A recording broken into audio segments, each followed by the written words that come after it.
हाँ, सुप्रभात। आज की वीडियो में हम देखते हैं कि मैंने सीजी सेट का एग्ज़ाम कैसे क्लियर किया। मैंने सीजी सेट जो है वो हिस्ट्री सब्जेक्ट से क्लियर किया है, जो जुलाई में हुआ था। तो अगर आपको सबसे पहले पता नहीं होगा सीजी सेट का सिलेबस क्या है या पेपर कैसे होता है, तो मैं आपको बता देता हूँ। ये जो 150 नंबर मतलब 150 क्वेश्चन आते हैं एग्ज़ाम में। एक तो पहला पेपर रहता है जिसको हम पेपर 1 बोलते हैं, जो जनरल पेपर रहता है। अगर आप पॉलिटिकल साइंस से एग्ज़ाम दिलाओ, सोशियोलॉजी से दिलाओ, इकोनॉमिक्स से दिलाओ, आपको सेम ही रहेगा पेपर 1 जो सबका रहता है। इससे पेपर 1 1 घंटे का रहता है, पहला पेपर रहता है जो। इसमें 50 क्वेश्चन आते हैं। जो 50 क्वेश्चन आते हैं वो 10 टॉपिक से रहते हैं। ये teaching aptitude, research aptitude, maths हो गया, रीजनिंग हो गया, ईवीएस हो गया, कंप्यूटर हो गया, कम्युनिकेशन हो गया, और कॉम्प्रिहेंशन हो गया, हायर एजुकेशन हो गया। इससे रिलेटेड रहते हैं जो 10 टॉपिक रहते हैं। हर टॉपिक से ऑन एन एवरेज 25 क्वेश्चन आते हैं, जो 1 घंटे का रहता है। स्टार्टिंग में यही पेपर होगा। सेकंड पेपर जो रहेगा आपका सब्जेक्टिव रहेगा।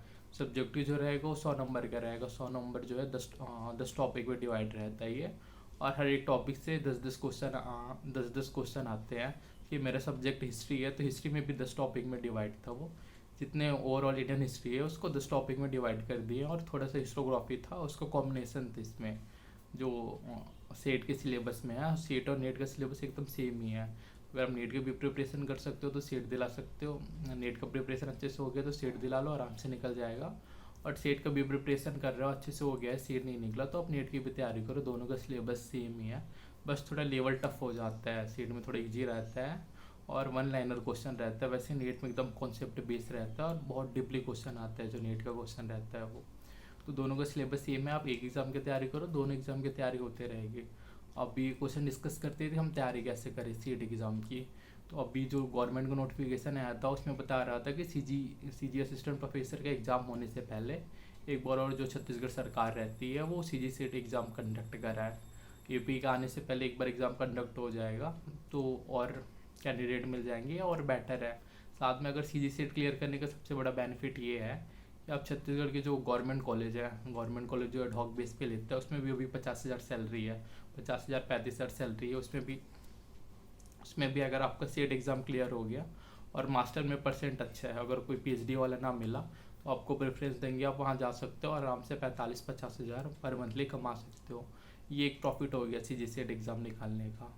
अब देखते हैं कि हम तैयारी कैसे करें। अगर फर्स्ट पेपर की अगर आपको तैयारी करनी होगी तो मैं एक बुक सजेस्ट करूँगा कि आप कोई सा भी बुक या केवीएस मदानी का ले लो, या केवीएस मदान का पसंद नहीं है तो दृष्टि वगैरह के हो गया, दृष्टि अर्पिता करवा मैम की बुक्स वगैरह आती है, या कोई कोचिंग के नोट्स। पेपर 1 उतना टफ है नहीं, स्कोर हो जाता है। और सीजी सेट ऐसा है कि हाँ बहुत बेसिक क्वेश्चन आते हैं, कोई डिप्ली लेवल का रहता नहीं है। तो आप केवीएस मदान को बुक ले लो या दृष्टि को बुक ले लो, इसको एक बार सॉल्व करो और जितने नीट के क्वेश्चन है उसका प्रीवियस ईयर लगाना स्टार्ट करो। अभी सीजी सेट में एग्जाम के मैं क्वेश्चन देख रहा था, तो जो टीचिंग एप्टीट्यूड हो गया और रिसर्च एप्टीट्यूड को हो गया, उसके तो 10 क्वेश्चन आया था, उसमें करीब 5 तो जो प्रीवियस ईयर का जो यूजीसी नेट का पेपर 1 का क्वेश्चन था वो था। तो एक प्रॉफिट ये है कि नीट का क्वेश्चन सॉल्व करने से अगर वो क्वेश्चन नहीं आया उसका सेम टू सेम आ जाएगा, सेम टू सेम नहीं आया तो उससे मिलता जुलता सेट में क्वेश्चन पूछ देता है। और नीट के लिए केवीएस मदान बेस्ट बुक है नीट के पेपर 1 के लिए, वो भी सेट में भी काम आएगा। और नेट की प्रिपरेशन करते रहोगे तो सेट की ऑलरेडी होगी, आप फोकस करो कि आप नेट को ध्यान दो और सेट भी करते रहो। केवीएस मदान हो गया, प्रीवियस ईयर हो गया, दृष्टि हो गया, ये इसके लिए इंपॉर्टेंट बुक है। और साथ में अगर आप मैथ्स आपका स्ट्रांग नहीं होगा तो आप ऐसे करो, बाकी जो टॉपिक रहते हैं मैथ्स के सीजीसीएट में हो गया, मुश्किल से 3 क्वेश्चन आए थे, 3 से 4 क्वेश्चन। मैथ्स और रीजनिंग मिलाकर ओवरऑल 5 क्वेश्चन ही आते हैं इसमें। मैथ्स स्ट्रांग नहीं होगा तो रीजनिंग को पढ़ लो, 2 क्वेश्चन आराम से हो जाएगा उसमें। और बाकी जो एज ए रीजनिंग हम यूजीसी नेट पेपर 1 में आता है वो रहता है दर्शन शास्त्र से रिलेटेड हो जाता है। धर्म क्या है, हेतु क्या है, सदृश्यात्मक क्या है, ये सबसे रिलेटेड क्वेश्चन आते हैं।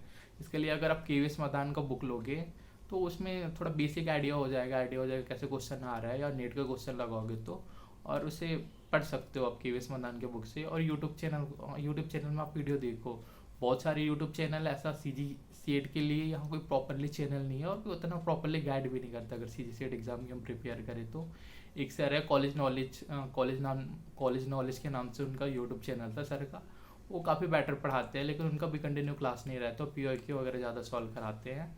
आप नेट के जो टीचर हैं यूट्यूब में आपको मिल जाएंगे, बहुत सारे टीचर है जो बेटर लगे।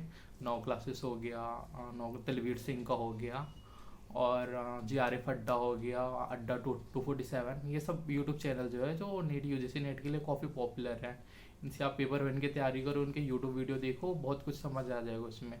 और इतना स्ट्रांग हो जाएगा अगर आप नीट का प्रिपरेशन कर रहे होगे तो पेपर वन के आराम से आप 30 प्लस तो आराम से ही चले जाओगे अगर नीट की अच्छे से तैयारी हो जाएगी तो पेपर वन में। और फिर आता है, और पहला 2 टॉपिक हो गया, मैथ्स रीजनिंग हो गया, और इन्वायरमेंट का ऐसा क्वेश्चन है कि करेंट से आप रिलेटेड रहो। ऐसा छत्तीसगढ़ में जो है अभी पर्यावरण दिवस कब मनाया जाता है, ऐसे भी क्वेश्चन आ जाते हैं, ओजोन दिवस कब मनाया जाता है। साथ में सुमिलित करने को आ जाते हैं कि कौन सा दिन कौन सा दिवस है, तो उतना बेसिक नहीं पूछता।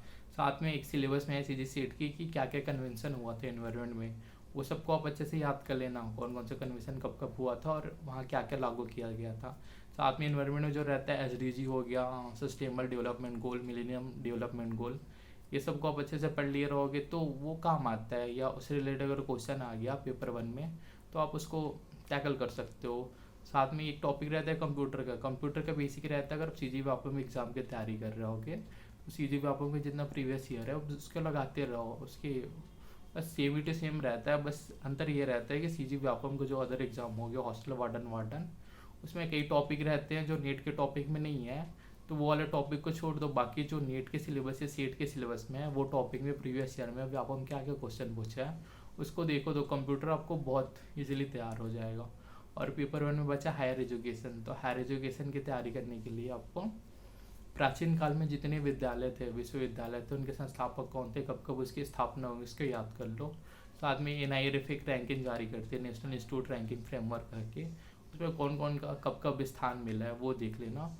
और प्राचीन काल से आधुनिक काल में शिक्षा में क्या क्या क्रांति हुई, हंटर कमीशन कब आया था, राधाकृष्णन आयोग, वो खैर स्वतंत्रता के बाद क्या, हंटर कमीशन हो गया, सैडलर कमीशन हो गया, हार्टेक समिति हो गया, लोक समिति की क्या क्या सिफारिश थी, कब कब लागू हुई, शिक्षा का मैग्ना कार्टा किसे कहते हैं, कौन से अधिनियम में वो आया था, इत्यादि जो है उससे वो स्वतंत्रता, मतलब प्राचीन काल से लेकर स्वतंत्रता तक वो याद कर लेना। फिर स्वतंत्रता के बाद जो आयोग आता है, राधाकृष्णन आयोग हो गया, 1948 में माध्यमिक शिक्षा आयोग हो गया, 1952 में कोठारी कमीशन हो गया, 1964-66 के आसपास था ये।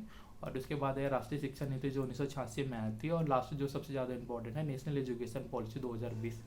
ये सबको आप अच्छे से याद कर लेना, क्या क्या टॉपिक था, क्या क्या प्रावधान था, इसमें 6% शिक्षा पे व्यय करने की बात की गई थी। ये सब टॉपिक पूछ दिया जाता है कि सीट के एग्जाम में कि कौन से आयोग ने सिफारिश की थी कि शिक्षा पर 6% व्यय होना चाहिए।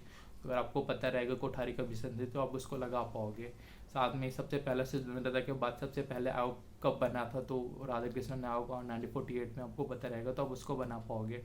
ऐसे ही इसकी माध्यमिक शिक्षा आयोग को और क्या नाम से जानते हैं, तो मुदलियार कमीशन के नाम से भी उनको जानते हैं, तो वो पता रहेगा तो ये सब क्वेश्चन बना सकोगे। साथ में और हो गया जिसकी NAC हो गया, NCERT हो गया, NIOS हो गया, ये सब क्या क्या काम करते हैं, NAC का क्या काम है, इसका मुख्यालय क्या है, NCERT क्या है, इसका क्या काम है, SCERT हो गया, NIOS क्या है।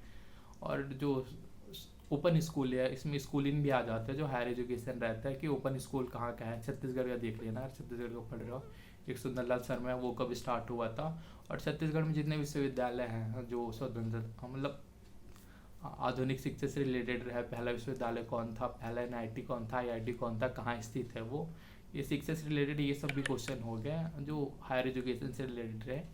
ये सभी सीट के एग्जाम में क्वेश्चन आता है, जिसके अब ये क्वेश्चन आ गया था कि छत्तीसगढ़ का सबसे प्राचीन विश्वविद्यालय कौन सा है, ऐसे क्वेश्चन आ सकते हैं। साथ में अगर आपको कोई रैंकिंग से रिलेटेड रहे, जिसकी छत्तीसगढ़ में सेंट्रल यूनिवर्सिटी कौन सा है, GGU, ऐसी कौन सी छत्तीसगढ़ में यूनिवर्सिटी है जिसे नेक्स्ट से A++ प्राप्त हुई है, ऐसा क्वेश्चन भी हायर एजुकेशन से रिलेटेड आ सकता है। ये हो गया।